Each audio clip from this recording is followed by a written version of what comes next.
everyone. Welcome to the Raised by Wolves podcast, episode number 3, with myself, Joe, the host, and my brother from another mother, the very handsome JC Coates. Joe, how we doing today? I'm great. And today, our very special guest, my beautiful wife, who has agreed to be on this crazy road with us. And Whoa, we got your wife on the show today? I know. I talked her into it. Okay. Like some bribery, okay. So some gifts, some small gifts. Yeah. We haven't discussed yet which ones. You make sure to hold them, accountable for that. I will. Yeah, she will. And so we were talking about some of that stuff on the way over here, Yeah. But Well, I think it's dope that you and your wife, are both going down the recovery road together, right? I think that's a special thing, and it can help, both of y'all's journey a lot, I'm sure. So I'm excited to get into it. Absolutely. Yeah, absolutely. Like I'm not only excited about, having her here on the podcast with me and involved with what I'm doing, but, it's, I couldn't even see myself, doing this with, going through what I've been through, in the last 3.5 years, and recovery is not easy. It's obviously easier to drown your problems or use a substance to, kind of forget, numb yourself. Mm-hmm. And so to be doing this and, with somebody that you care about, and to have met her which we'll get into, to met her through sobriety. It's just, just makes it more special, definitely. So I'm happy that you agreed to be on here, and I'm happy that you're gonna be able to, share your story with us. And I know your story, which is cool, and you don't, right? And so that makes it cool, right? And interesting twist. Yeah, definitely. And so we have like I've kind of discussed with you, we have kind of I guess you could say kind of a loosely put together, series of questions that we'll ask you, and I did prep you for some of them, but I think that it just organically is going to be really well, because you have a really unique story. The day that I met Adrienne, it was, I almost didn't believe that you were, in recovery, because, especially at the time, I wasn't looking for a relationship, like and you definitely weren't looking for a relationship, and we were going to wait, and we were just going to be friends, and I hired you, and we'll kind of get into that. But like, you were such a breath of fresh air from like all the other girls that I was had either entertained talking to or was talking to, and I kind of just didn't want to talk to, in recovery. But then when I met you, I was obviously super, both physically, obviously, but also like emotionally connected to Adrienne really, really quick, really early on. And so happy that you're here. Thank you for having me. Great. So sweet. I'm just gonna throw that out there. Yeah. I don't want to take up too much time with that, but that's really how I feel. And I think people should know that, so I mean, just kind of to jump right into it. So this is, like I said last episode, so this isn't a 3-hour episode. We'll jump right into kind of your story, if that's okay. Yeah, that's fine. And so, we kind of start with, pre-addiction, so when, like, when you're a kid, would you want to talk about, a little bit about you, where you were born, like kind of where you spent your life growing up at? Okay. So I was born in San Diego, and I grew up kindergarten through high school in Big Bear Lake, California. I have 5 sisters and a brother, and I'm the middle child. I played soccer pretty much my whole life, so I was pretty much busy year round. Mm-hmm. And yeah, I was a really good kid. Like, I didn't break the rules. I went to school, didn't ditch. I've heard that, your mom's told me that, and at first, I thought it was just a mom being a mom, like, oh, she's such a great kid and stuff. But no, her mom's told me repeatedly, like, Adrienne followed the rules. And she always says that I was her easiest child. Yeah. Yeah. And, and growing up in Big Bear, most people know where Big Bear's at, and I spent some time up in Big Bear. I couldn't believe that people grew up in Big Bear. I was like, what do you do up here? Other than, the obvious snowboarding and some hiking, but that probably gets old. That's like living at the beach, and I know people live at the beach just say they never go to the sand anymore, which is weird, because it's the beach. And so meeting her, like, she's the first person I'd ever actually met that grew up in Big Bear. And so that it's good that you were involved with sports and kept yourself busy, as a kid, other than playing soccer and, growing up with obviously a house full of, younger and older siblings, like what kind of kid were you kind of growing up? Were you, I was very involved with the church as well. I grew up Christian, and okay. I would do like weekly. I had to go to a Sunday service. I did a Bible study myself with another girl on Mondays. Tuesdays, Were I you went to running a the Bible study, or was it that she Yeah, was? me and the Okay. girl, we ran it.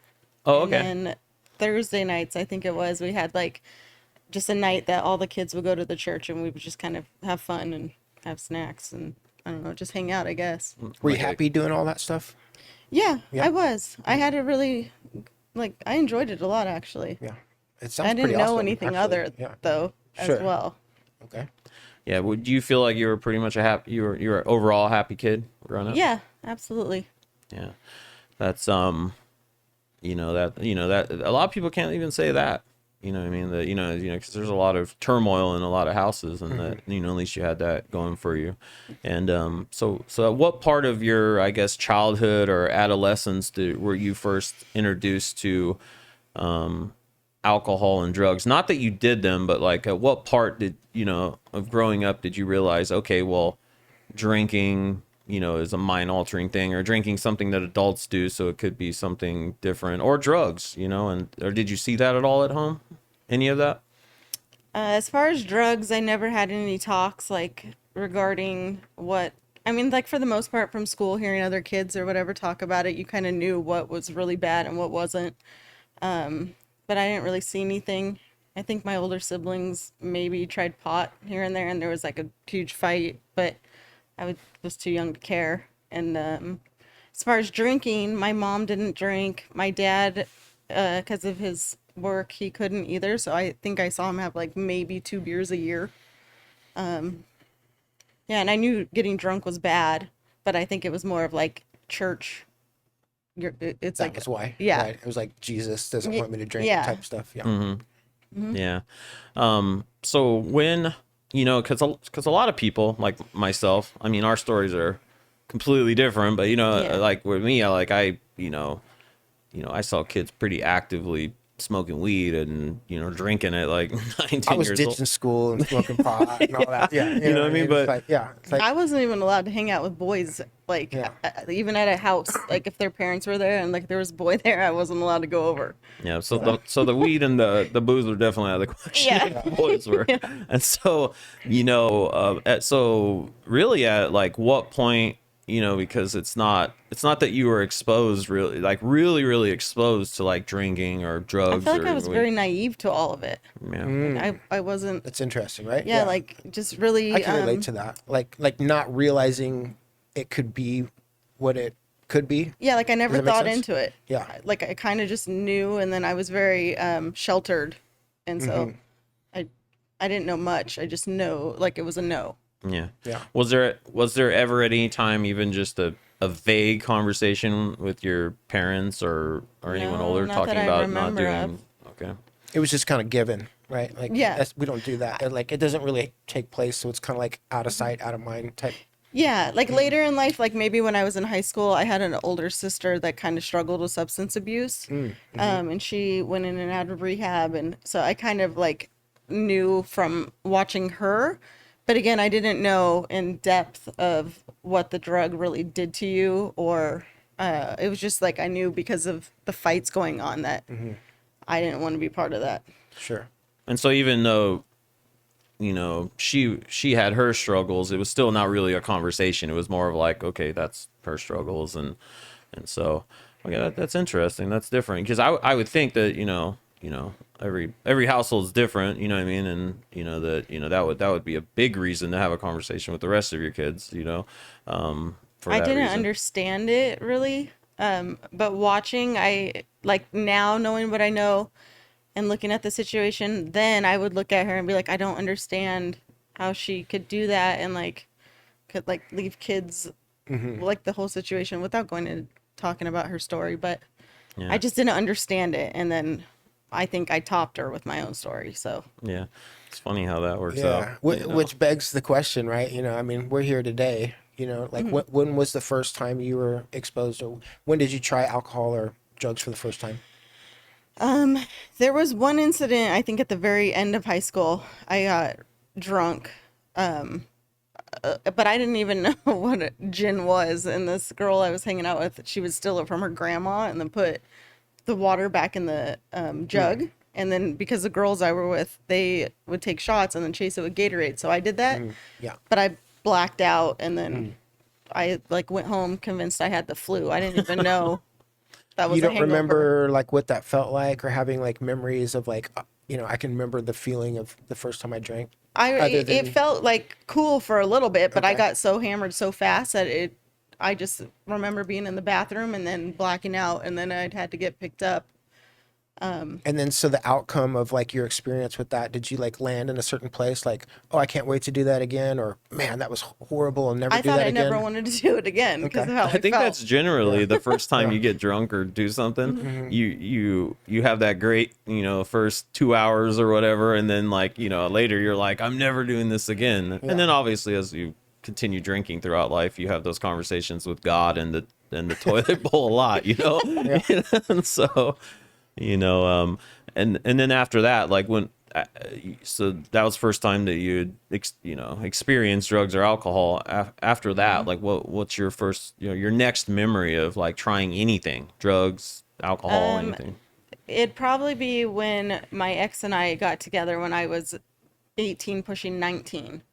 And he was 3 years older than me, and he was heavy into drinking. And so I started hanging out with him, and my parents lost their mind because they didn't want me to have anything to do with him.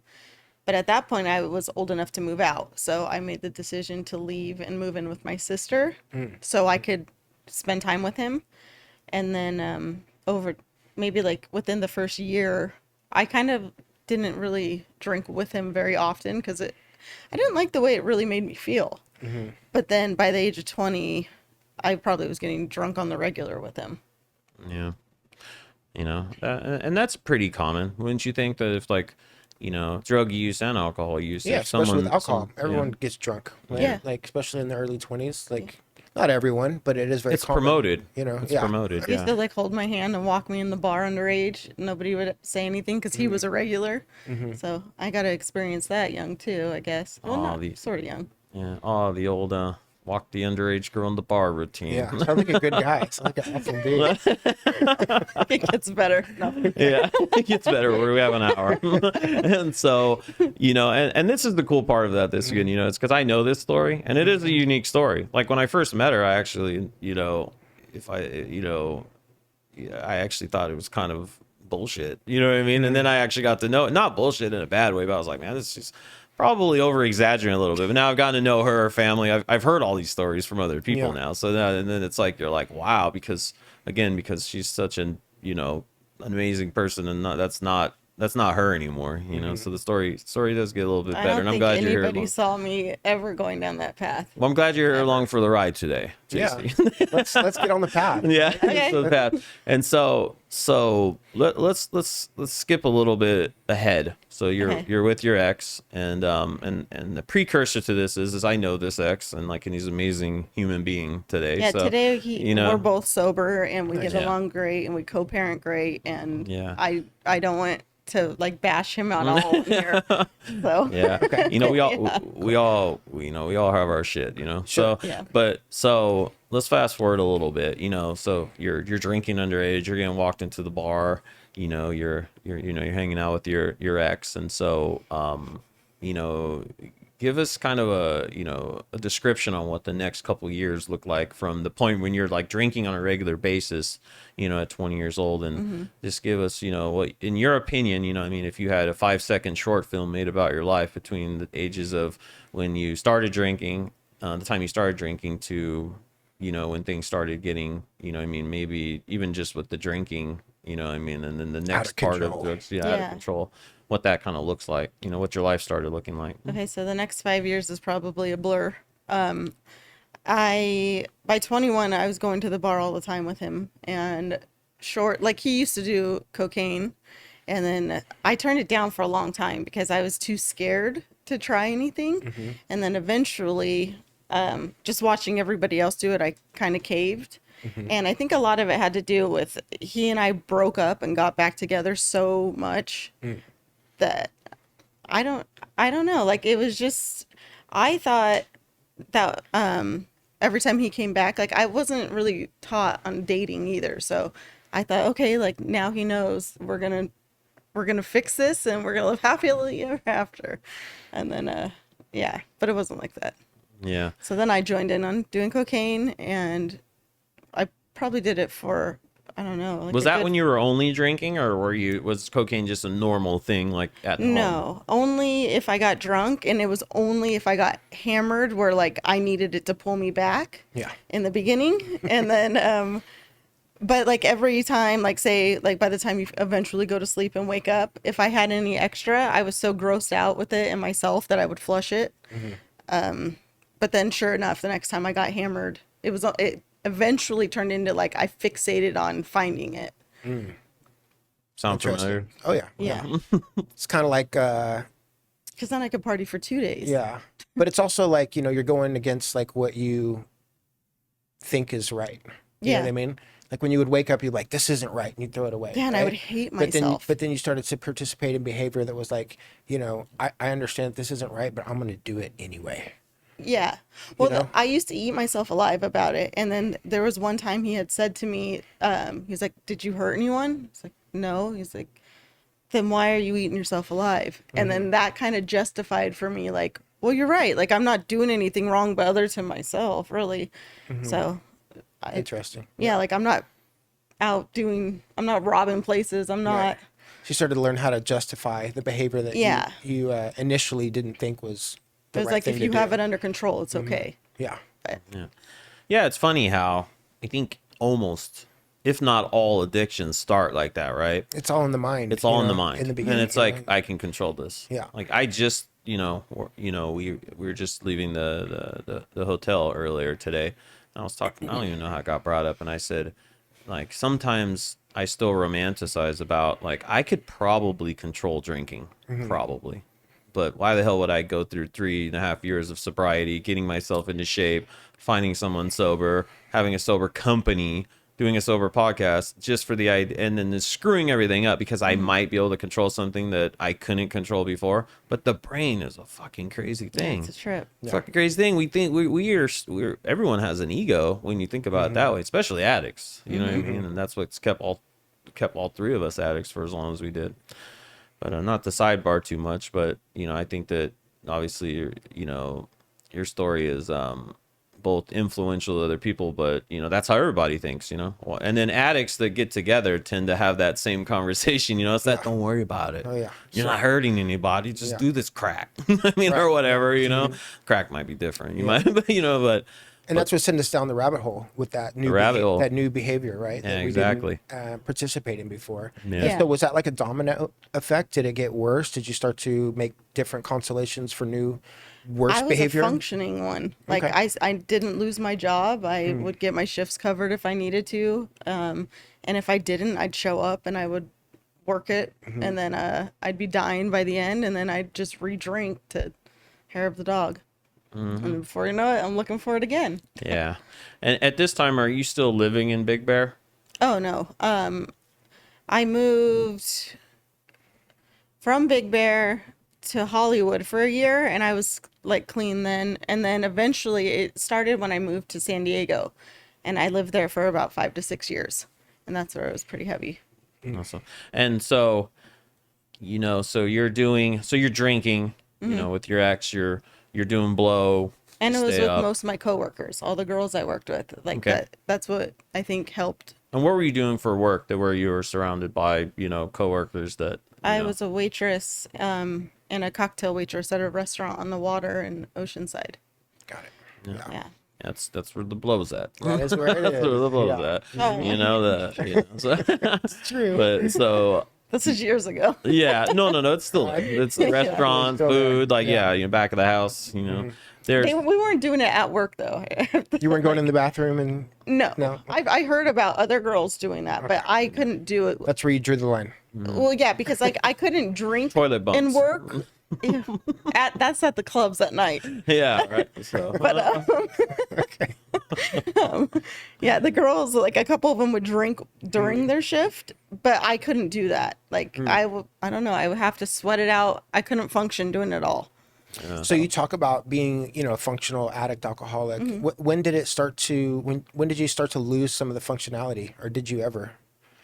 and I think it's important because Jace, you don't know your story. That's a good question. That's the question to kind of now push forward a little bit, maybe forward a little bit more, and kind of where the progression of like goes from doing coke when you're drinking to Oh, I know where to go now. Yeah. I from there. Okay, so I moved from San Diego to Ontario, California, and I'm working now at Islands bartending, and the drinking slowly progresses again because I took a break for a while because my ex had to be on house arrest and he had like a alcohol monitoring bracelet too, so he couldn't drink. So sometimes I would go down to the car and drink vodka and then come back up because I'm like, this is your problem, not mine.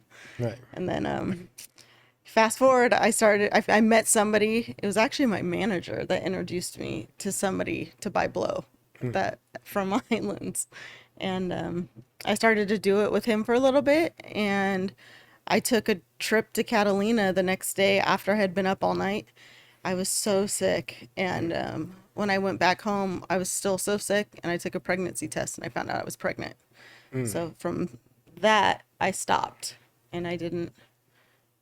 Because I was like over the moon. I always wanted to be a mom. Yeah.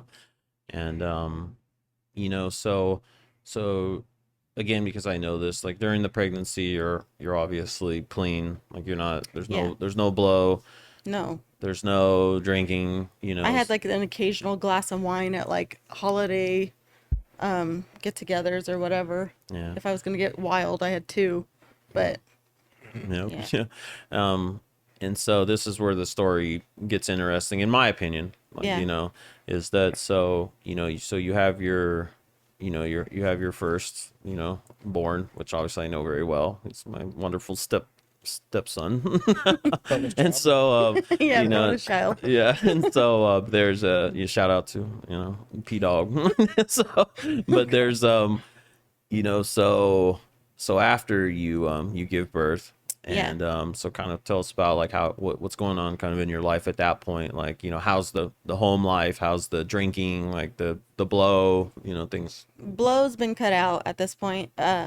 With you or just in general in the house? In the house. Okay. Like nobody's doing anything. And during my pregnancy, my ex would drink pretty heavily, and it used to annoy me because honestly, I felt left out because I had partook so long with him that all of a sudden cutting it out, it was really hard to stop.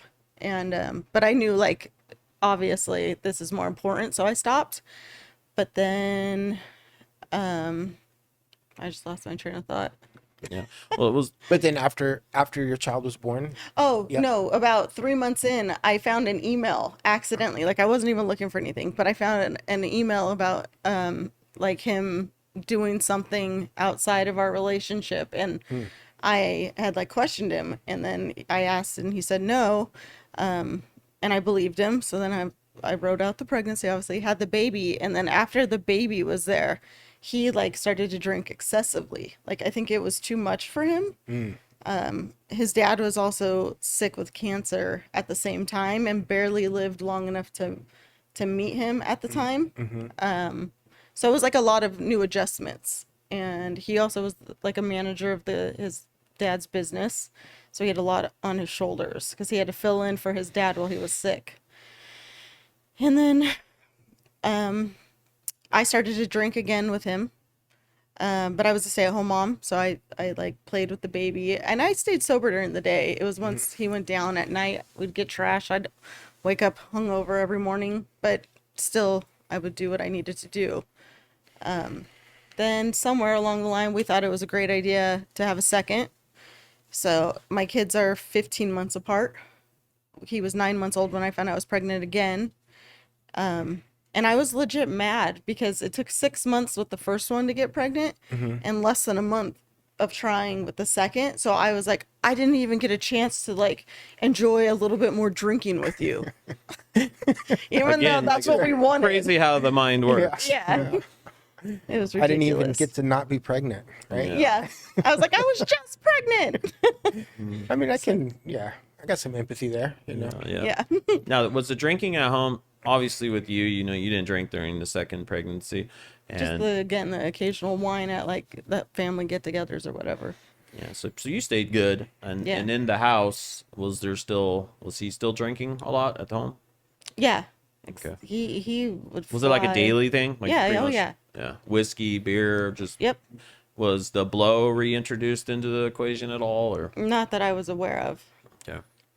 You know, and so and then, you know, without going, you know, too deep into, you know, that side of things, like you'd already kind of had some trust issues that were broke in between yeah, like- pregnancies. Well, and prior from him coming and going so much, and then like during that he would like leave me for girls I knew, and then I don't know. It was just a It's lot. bad. So you're already like, you know, because the story does get better. That, you know, you're already like, there's already like fueling things. You know, you got alcohol. There was blow introduced. There wasn't necessarily blow reintroduced. You know, there's 2 kids involved now. There's a sick father. Like, you know, there's a lot of things going on. Well, and I always like waited for him to leave, like secretly, because he would just do it at the most random times. So I was always confused at like, why are we separating? And then I shouldn't have taken him back every time, but I did.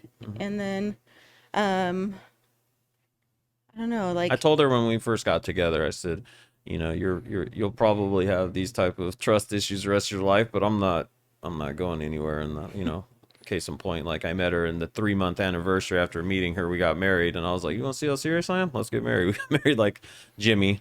Last episode, shout out to Jimmy. And Jimmy Yeah. married us 3 months later. I know, it was wild. You know, but when you know, right? So this is when the meat of the story, you know, really starts to kick in. Not that blow and drinking isn't a problem that we all face, Also, first is I used to like hound him to like play with the baby, like Parker. When he would come home from work, he wanted to get drunk, and I was always like, I'm doing everything. I changed all the diapers. I'm the only one that gets up in the middle of the night. And so I think that put a lot of tension on our relationship as well. And then by the time the second baby came, we weren't even like, we were just completely disconnected. And he like showed up at the hospital for me to deliver her, but once she was here, he just left to be with the other one. And then I don't know, like I felt the disconnect. It was something was wrong. yeah, something. There was a fox in the hen house. You know, so you have your second, Yeah. you know, and then so I don't even remember myself, even though I've heard this a bunch of times. So when things really start to go off the rails for you, you know, and it was in that place that you were living, because I do know that part of the story in Ontario. You know, when did things, you know, first off, when was Coke reintroduced, and then how did that progress into other stuff? Coke wasn't reintroduced. The second baby was only 6 days old. This is hard for me to tell because I'm like really embarrassed of my behavior, but she was 6 days old, and because of the disconnect, I was like let's drink, let's whatever, like trying to like, you know, Let's do something together. yeah, like let's fix this tension, like something's not right. And then I was like, well, you know, like let's just get wild and celebrate. So I had suggested Coke for him to go to the bar and find it, because usually that's what he could do. He'd just go and whatever. And but this time he came back, and I was like belligerent, and I was like, you were supposed to bring it back, go back. So he goes back to the bar a second time, comes back, and at this point I'm already passed out on the couch. And he woke me up, and like it's kind of a blur, but he had said something about he had meth, and I was like, I don't care, like just whatever, wake me up. And but I was very adamant that I didn't want to touch the piece or whatever. And so I was shotgunned twice. And like Can you explain I was to up. viewers or listeners that maybe not know what a shotgun is, like what that when is? like somebody else smokes the piece, and then they grab your face, and like you put your lips together, and they blow out the air and you breathe it in, Mm-hmm. and then just like hold it and then blow it out. And literally from like belligerent passed out, I only had 2 of those, and then I was like, woo. Yeah.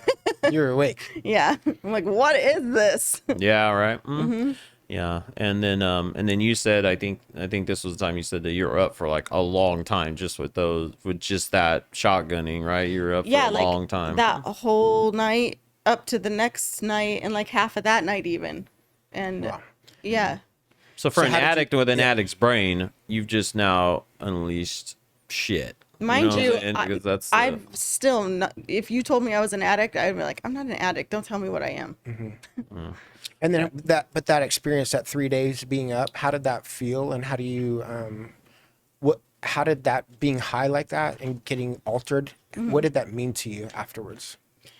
There was a lot of emotions because I had so much guilt because I was a mom of 2 young babies. But I also was confused because we had a good time. Sure. And I was like, well, I didn't hurt anyone. And yeah, so then it's just like you go through So the you waves. like of- immediately kind of made it okay for yourself.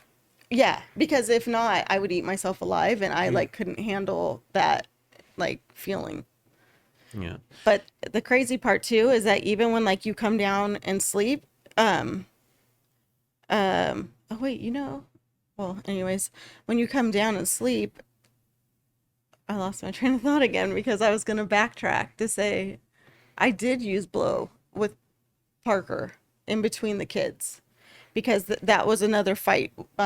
Because I would stay up all night, like, and he would sleep. He wouldn't even help me. So like as you're coming down, dying, feeling like shit, he's like passed out, leaving me to figure it out, and I'd have to write it out with the baby until he was up to switch roles.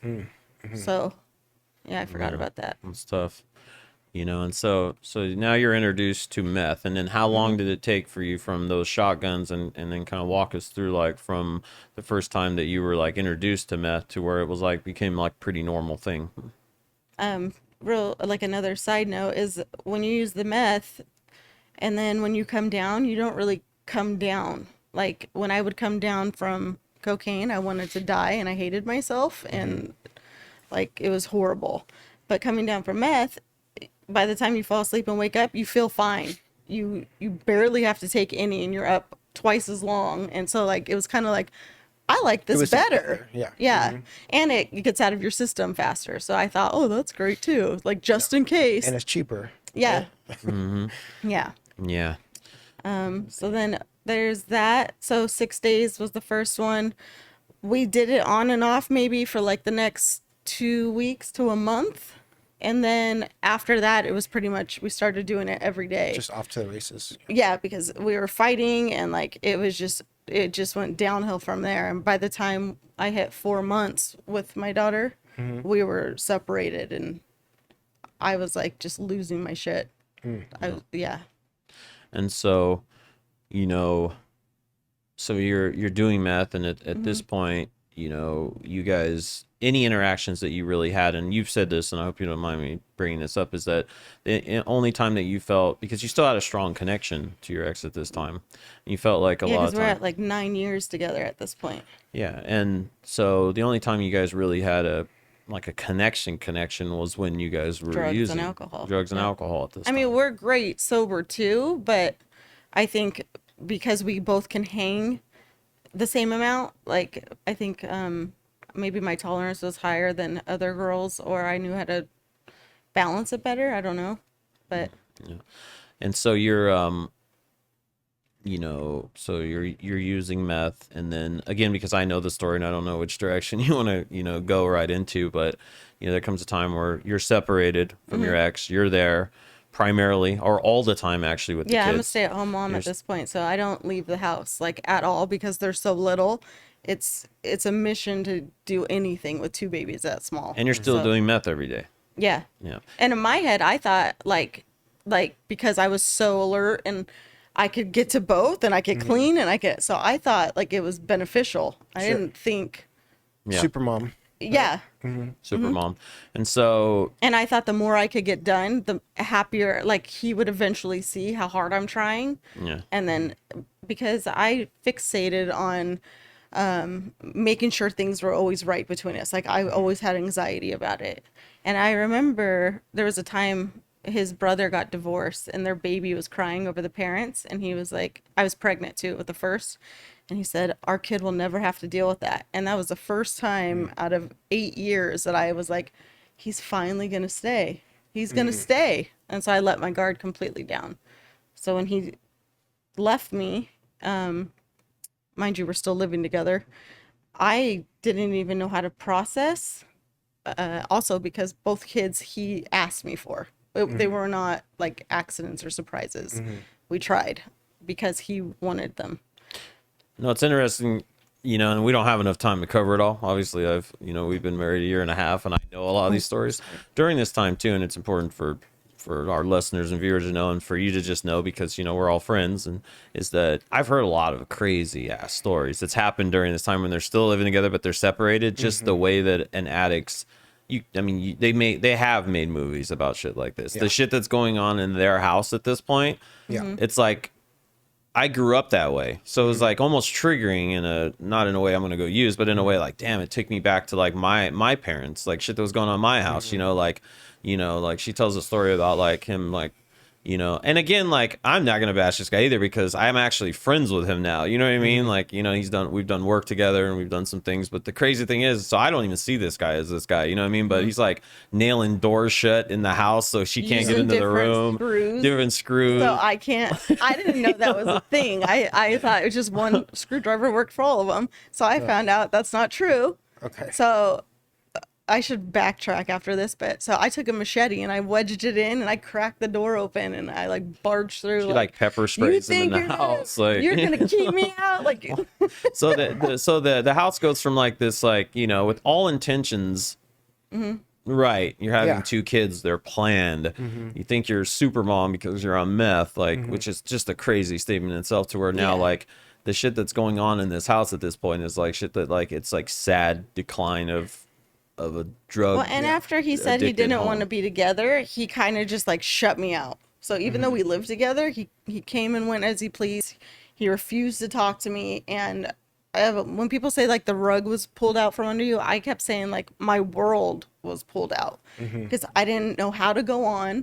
He maxed out my credit cards. He cut me off of his bank account. And you weren't working. Yeah, and we weren't married, so it's like and it still gets better. Yeah. So, do you want to talk about, the AA friend? Yeah. Okay, so this is where things, in my opinion, I've actually seen so much of what's happened up to this point, the AA friend part in my own life, to where that was actually normal for me growing up. And then, well, actually past the AA friend part is normal too. But that's where I know, just knowing addicts and knowing and growing up around that, where shit gets real bad. And so, I mean, do you want to kind of talk about that a little bit? Yeah. I should also mention that when Parker was 2 months old, I got a DUI. And I still don't think I had a problem. But anyways, so fast forward, he gets a second DUI during this time. Partially because he would take off to the bars when he didn't want to see like me or talk to me. And then, so he gets court ordered 90 days or 90 meetings in 90 days. So then he goes, meets this kid, and this kid and him become friends. And then now the kid's telling his story about how he's homeless and he doesn't have anywhere to go. And he's like, he's cool, but he's like annoying. And then I was like, well, that's messed up. We have, our house was it was 3 bedrooms, and like we had 2 living rooms pretty much. It was like a den and then like a living room and a kitchen. So the den was his man cave. And I was like, just let him sleep in there. Let him stay like until he gets on his feet. That's the right thing to do. And so he did. And then down the line, I found out that they were doing heroin, but they called it tar. And I, not being educated, did not know what tar meant.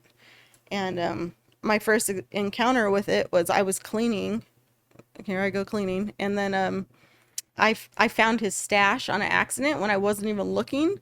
And I was like, I picked it up and I was like, ew, like I thought it was oil from the machine. And I went to throw it away and he like lost his shit, like diving for it. And I was kind of like, what is that? And this was your ex's stash. Like at this point, they were doing heroin together. Yeah, he told me he was, but not him. Sure. But that was his stash now. Right. So they were keeping it a secret, like behind my back.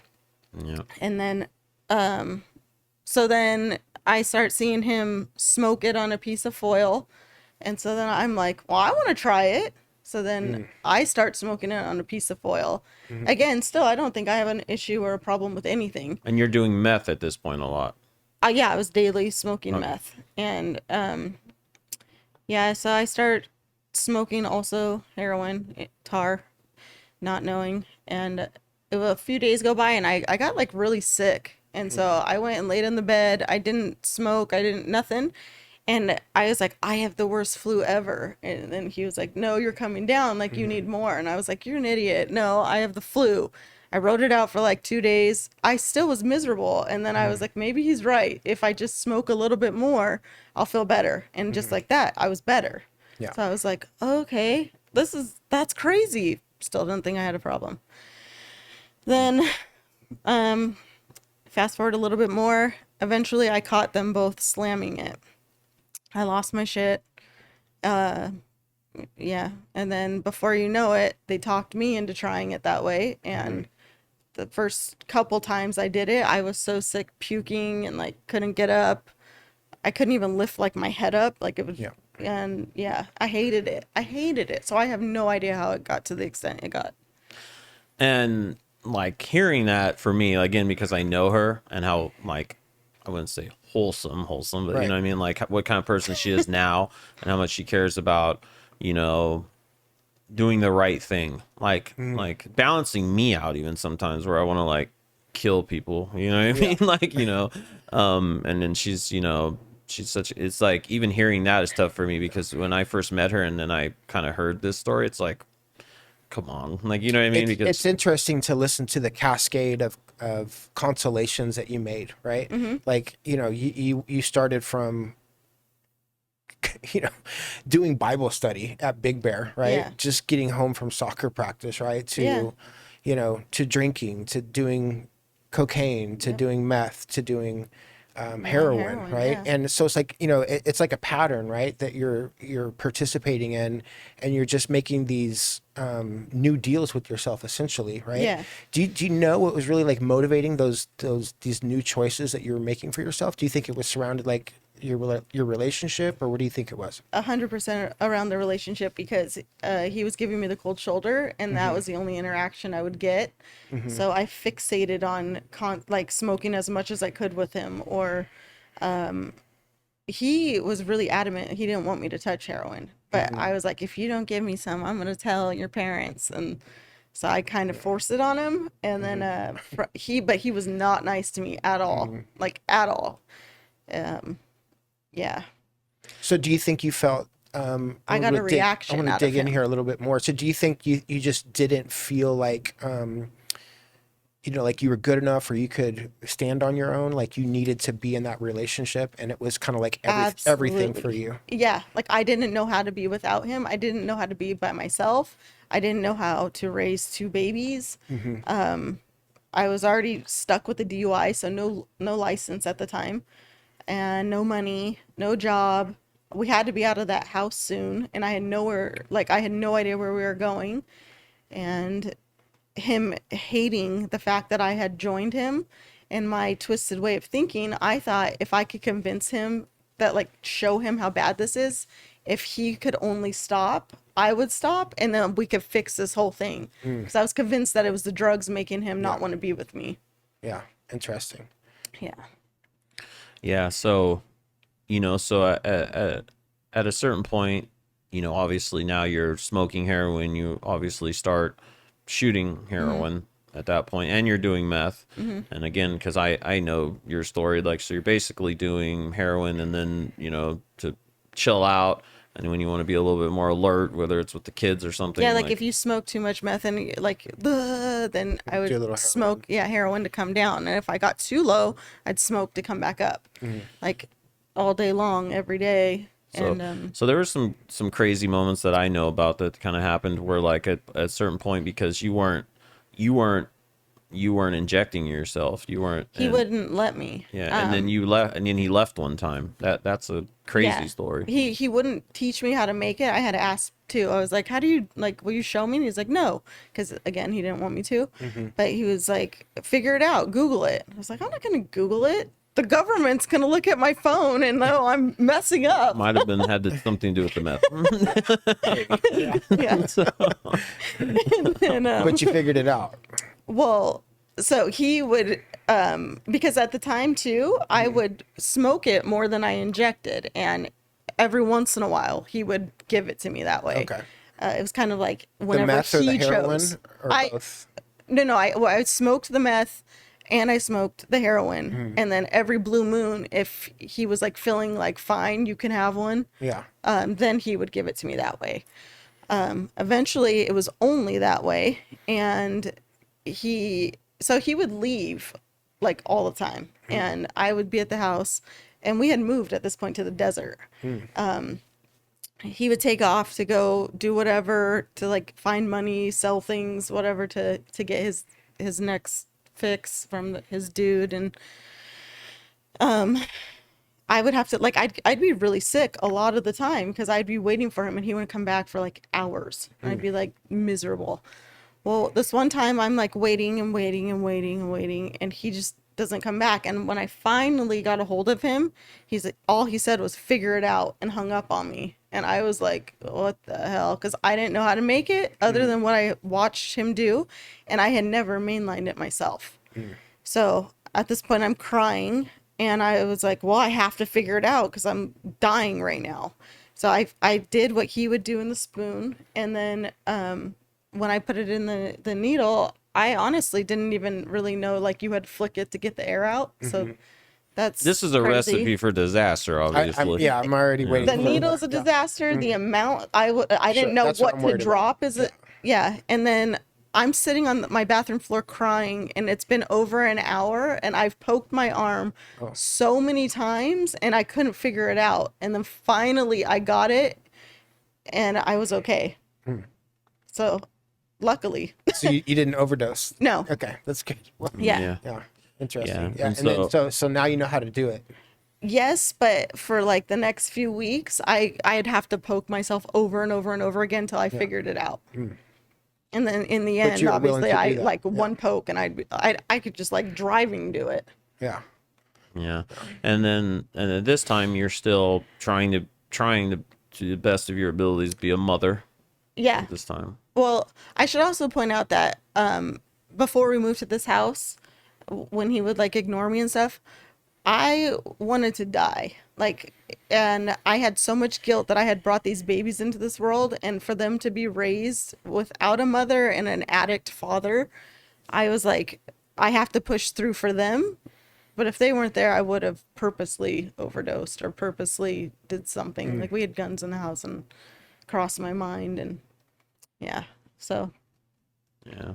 There's so things get, crazier and stuff. So at a certain point, like he shortly after that incident, he takes off to go re-up, and on the way back, I guess he hit someone, and then he called me, and he was like, I need you to listen to me. And I was like, what? Why? And he's like, I was pulled over, the cop hasn't come up to my window. He's like, I need you to get the shit under my seat, like, once the car's towed, because I don't want to get charged for it. So, and now I'm bawling, crying, like, you're going to jail, and freaking out. Now I have to figure out how I'm going to get to this tow yard to like get the stuff. And mind you, when he would come home with it and give me whatever, he would give me like this tiny little ball. So this is how he knew I wasn't going to overdose. Now that I think about it, the amount he gave me was so little, and I would share that, like, thinking he was letting me hold it for both of us. Up until when I went to the tow yard to pull out what was under the seat, and it was 2 G's, and I didn't know anything about any 2 of grams. this. Yeah. So when I saw it, I was like, oh my God, this is going to last me a year. Right. And I was like, that son of a bitch, he's been doing this much, giving me this, and I've been sharing this. And yeah. So he goes to jail. And then it hit like where I'm like, oh my God, he's going for 6 months. And I'm like, how am I going to get it? I don't even know who he goes to. I don't know anything. So then I had to like hack his computer to look up his emails, because I know that's how he met the guy. Find his phone number, then text him from my phone saying I'm his wife, even though I was his girlfriend. And I was like, I need to make an order. I need to get what he got last time. And how much is that going to be? So like on average, I spend about $200 a week on 2 grams of meth and 2 grams of heroin. And I would go through both of it eventually. Yeah. Weekly. But I thought the first 2 months of his jail time, I was like, how am I going to do this? Freaking out.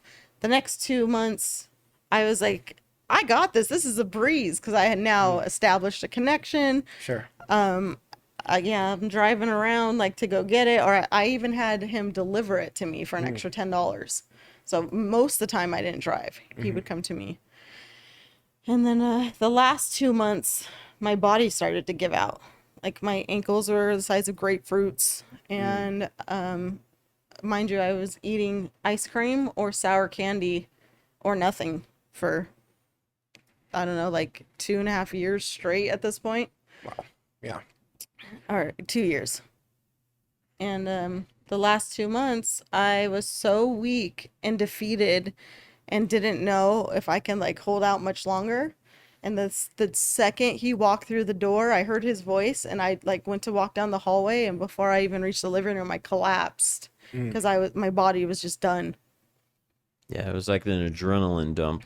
That you've been keeping yourself, patched together the whole time, and then it's like, wow, like I can almost get a break. And so, do you want to, so how do you feel?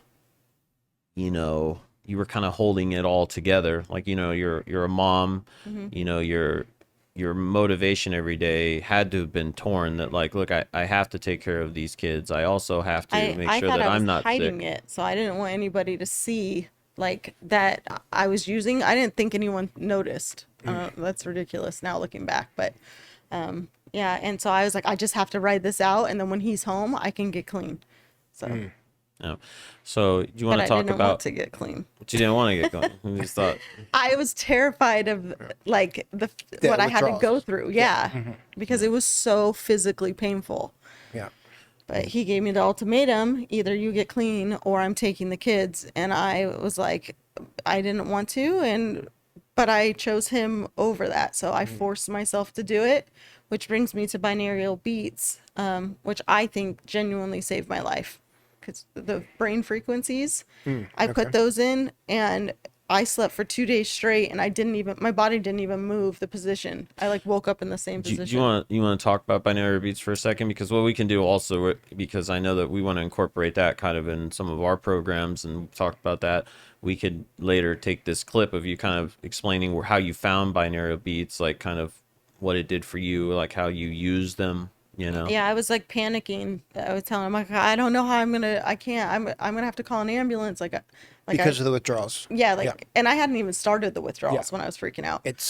I've been there. It's terrifying. Yeah, it's terrifying. And so then he was like, well, try binaural beats, and I didn't know what that was. And he said it's like brain waves that there's a heroin like one that it's supposed to help you wean off or whatever. And so did you find them on YouTube or Spotify? YouTube. Yep. I just Googled it, popped up on YouTube. And at this point also, I was so overwhelmed with what was going on that like my brain, I had to shut it down, or I wanted to cut my head off. Like it would not stop. So the second I popped those in my ear, because with headphones are best, I put those in. I got like the kids out of my ear. I got every sound out of my head. And like, it was like this wave of like, woof. And then I just passed out. Wow. So, yeah. And at your house? Yeah. I never went to rehab. I never got help. I never went to the hospital to wean or call. I don't know if I ever overdosed, other than like there was a few times when I was so sick, puking and like having both ends, and the chills were so bad. Like you're soaked, like literally like you jumped in a pool, but shivering so bad and your bones hurt. Like it's crazy. You remember going through withdrawals Oh, and yeah. it felt like Oh yeah. Awful. Methadone also. You see, I never did any of that. Yeah, we can get into that yeah. later. Well, the story's not necessarily just over, obviously with that, but so did you, so that was I mean, honestly, that was your first time, like, really making a solid effort. And how long did you stay clean? And kind of like, can you kind of explain kind of the timeline between that, the ultimatum, you getting clean, and kind of like what happened in the next, I mean, I don't know, 6 months to a year? I got clean, and it was right before Christmas.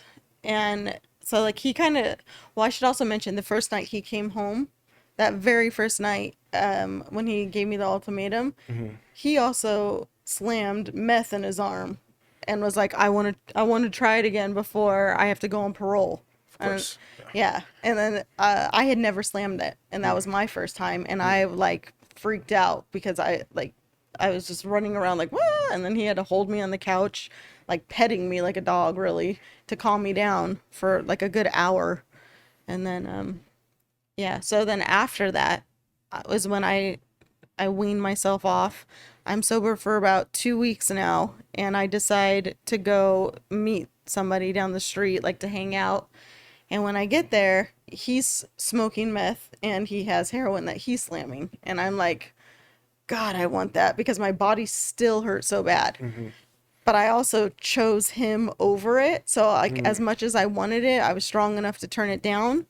But I was so physically weak that I was like, I'm going to smoke. So I started smoking meth again. And I told him about it. And he's like, well, do what you got to do if that's what's going to get you up for now until you can get going. Because my body was just, I had no muscle. Like, nothing was left. So I needed it at that point, really. And did you stay, so, there was a time where, now, like he's back at the time, you're, other than smoking the meth, and you're kind of on a road to recovery and things like that. So what kind of happened after that? Like, with your relationship with him, your addiction and things, like kind of, what's that kind of look like? He's on parole, and he starts using again, but like somehow giving fake urine or someone else's, I don't know. So now we're both using again. Here we go fighting. And mind you, we had already moved from this house now to an apartment that's in my name with his dad's name as my co-signer. So it was supposed to be for me and the kids. And he came in, and then like, so his mom was really mad that he was there, because I think she knew like him around me. We're Bad just news. bad together. Yeah. Then he stole my car one night, and I like freaked out, and I called his mom, and she was like, if you don't press charges, long story short, I called to press charges. He told me the car was in Mexico, and then when I said the cops are coming, he was like, I'll bring it back in an hour. So he brings it back, and then now the cops are watching my place, and this is a few days later. We're fighting every day. Somebody, like a neighbor, called. And I was so fed up at this point that when they knocked on the door and they're like, is so and so here? And then I was like, yeah, he's right there, back there in that room. And so like I sent him to jail for a month. And so I keep using, and up until February, that was January, February, I start getting so sick. And so I should also say that he was using heroin again, but he wouldn't let me touch it, because I was like, just give me one. I just want to do, like, thinking I could like bond with him again.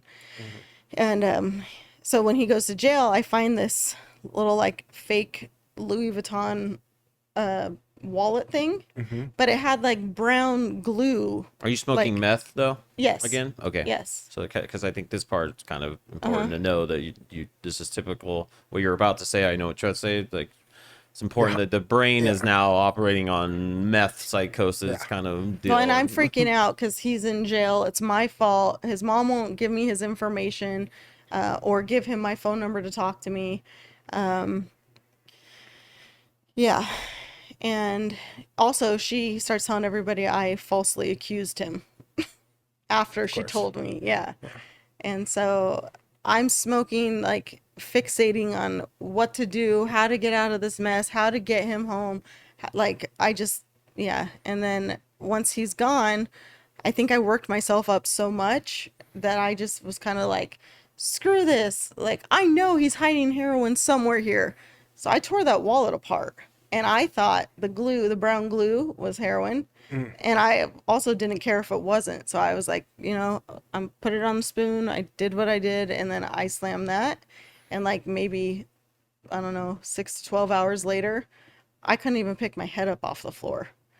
And at that point, I'm like calling my parents for food because I had food stamps up until that point. So the kids always ate. But now they were hungry and I was out of food and I couldn't get up to figure it out. So my parents were I asked them to Instacart food over and they were like, we can't figure out how to put our debit card in because they were in Vegas and I'm in California. And I'm like, they're just purposely not helping me out. So then I call their other grandma and she's like, okay, well, and mind you, this is like Friday night. She said, I can't be there until tomorrow. And then tomorrow comes and she's like, no, you're going to have to hold out till Sunday morning. And I'm kind of like, well, this is it. Like, I just got to write it out again, thinking I had the flu. I don't know why I always think I had the flu. Did she know that you needed to have food for the kids? Yes. And then but still waited till, just out of curiosity, I'm not bashing you right here, like, and still said, like, I think, okay, you need I to think wait collectively, her and my parents at this point were kind of fed up and like knew without saying it. And I think that was their way of like stretching it out to help get me caught. Yeah.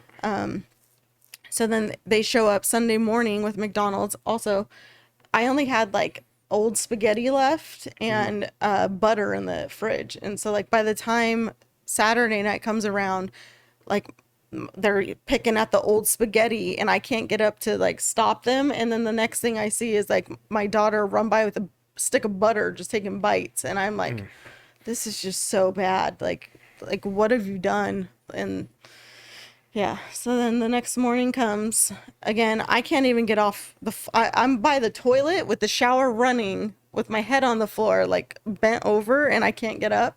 I had the night before my son going to get me cups of water, thinking if I drank water, it would get me up.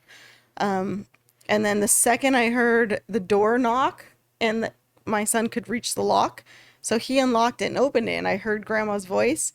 Magically, I was able to stand up and like dive in the bed. I don't know how, because I was so scared of her. Sure. And but then from there, she came in and was like, "What in the hell happened here?" Because my kids, they went like wild apes. Yeah, like just ripping everything apart, and like they were laughing, having a good old time. But like, I couldn't even stop it if I wanted to. It was also being like a tweaker at the time. It was also pretty messy as it was.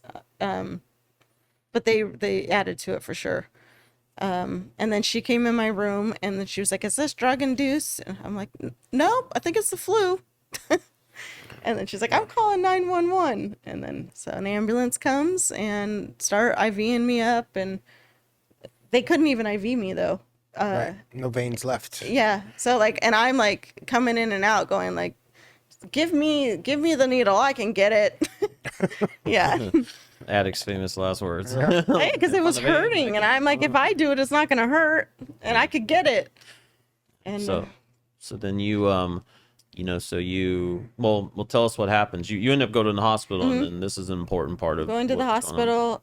They said that if somebody didn't help me within the next 6 hours, I would have died. And then I was in ICU for 5 days, and I had a septic waste infection. And they never figured out how or why, but like I didn't tell them that I just tried to shoot glue. Yeah, wallet glue. Yeah. Wallet glue. Yeah. So that's what that stemmed from. Now. Oh, good. I'm sorry. You're probably going there. I was Yeah. gonna say what happens after the hospital. My mom shows up to the hospital, she's looking at me like, what the hell happened to you? Because I cut my hair off. Like, I had been through it, like anorexic looking, and She pulled it. I've seen the pictures, sort of. She hasn't showed me all of them still, but kind of went Britney Spears on two everybody. times I used scissors and cut my hair off, like as if I took what are those called? Shears. Yeah, 2 different times, because I had control, is what I found out later. Because like when I was like trimming it, trying to make them even, and then my ex said something about like, you're gonna have to live with that, and I'm like, now we're both gonna have to snip. Okay. Yeah. Yeah. So after the septic waste infection, then he gets out of jail. That's an also important part, I think. Well, but- no, not yet. He's Oh, not okay. out of jail yet, because I get out of the hospital. Like, so my car's on empty. Nobody will give me money. They're like, if you need like $5 or $10 of gas, I'll put my card in, pump it, and then you're gonna take it off. Understandable for yeah. addicts. I would have done that. I did the same thing. My mom went and gave me like 20 to $30 of groceries, but she went in and picked them out for me and brought them to my house.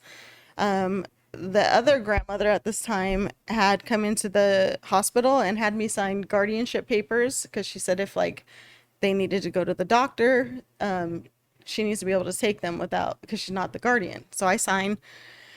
Now I'm out of the hospital.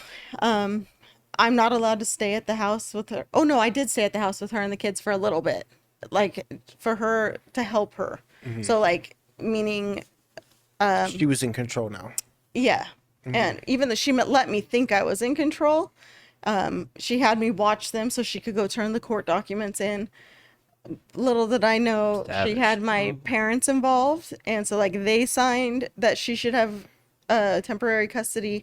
She signed. She tricked me into like what I signed, and then she was gonna try to keep them originally till they were 18, which like lit a fire in me, because I was like, what the hell?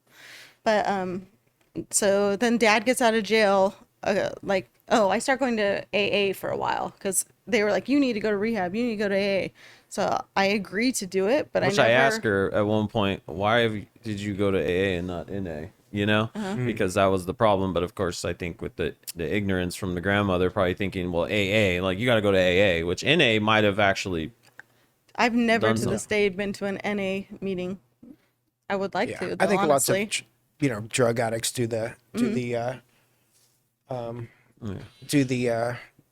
AA or start there too. But I think we're running out of time. Let's jump into can we quickly jump into some where the recovery? Yeah, I think we're definitely gonna do like I think a part 2 to this. I mean, she's Okay. my wife, and I don't want to run. I don't want to run over too long, obviously. Sure. But what would you like to jump into? Yeah, no, I think it's interesting. I was, how you kind of found a new, you were kind of living in this toxic purpose around your husband, Yeah. and it was causing you to make all these consolation decisions and basically took you where he ended up, right? Yeah. But now you were able to find purpose around your kids, right? Because your kids are gone now. Now, if I want to get them back, now I have to do this, that, and the other. It was a new ultimatum for you, Yeah. right? And the second he got out of jail, I picked him up. And then when I got back to his house, the grandma flipped the script and was like, you gotta go. You're not welcome here. Like, you're not part of this family. And there was nothing he could do, because he's freshly out, no job. If he wants to stay with her, he has to, and we never had court agreements of the kids. So he equally had as much custody as I did. So as long as he was there, there's nothing I could do. Got it. Yeah. Wow. Well, I think where the darkest part of her story, I mean, we've covered, and I think, I want to have just like the same way I want to have like a part 2 with Jimmy about kind of his involvement with what he's done now to help people.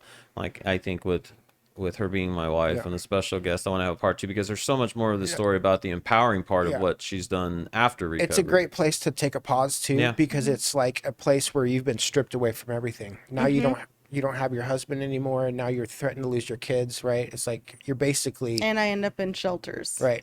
There we go. So it's like there's the shelters, and then the climb. And I think the way that I'll at least in this is that she's hit the lowest of the low. She makes some very, in my opinion, very strategic decisions that were very uncomfortable for her to climb her way out. And so when I first started getting to know her, I appreciated that story because she didn't grow up the way like you and I may have grown up, where we struggled growing up. But her struggle came along later. Her Vietnam, like we mentioned last episode, came later on. But then from the time that we pause here to the time I met her, there's an amazing story of like the comeback story. And I always appreciate the comeback story. Everyone likes the Rocky story, you know what I mean? And there's a comeback story there, and it's made her, you know what I mean, like, you know, the person she is today that I fell in love with like very quickly when I thought that love at first sight was all bullshit, you know what I mean? And I was pretty smitten by her right away. But I want to, you know, I appreciate you, obviously, as my wife, like big time. Like I try to tell you every day that, you know what I mean? You know, I love you. You'll never struggle the way that you struggled again. I mean that, you know, and then, you know, so we'll have a part 2 to this, definitely. Okay. And then, JC, I appreciate you, buddy, man. Of course, man. Thanks for sharing. I can't wait to dive into the rest of it. And so, you know, I appreciate you guys. Thanks I for appreciate listening. Of course. the listeners, the people viewing this. I appreciate you guys. I look forward to jumping back in this story for part 2 later on. Thanks, guys. Peace. Thanks for sharing, Adrienne. Appreciate it.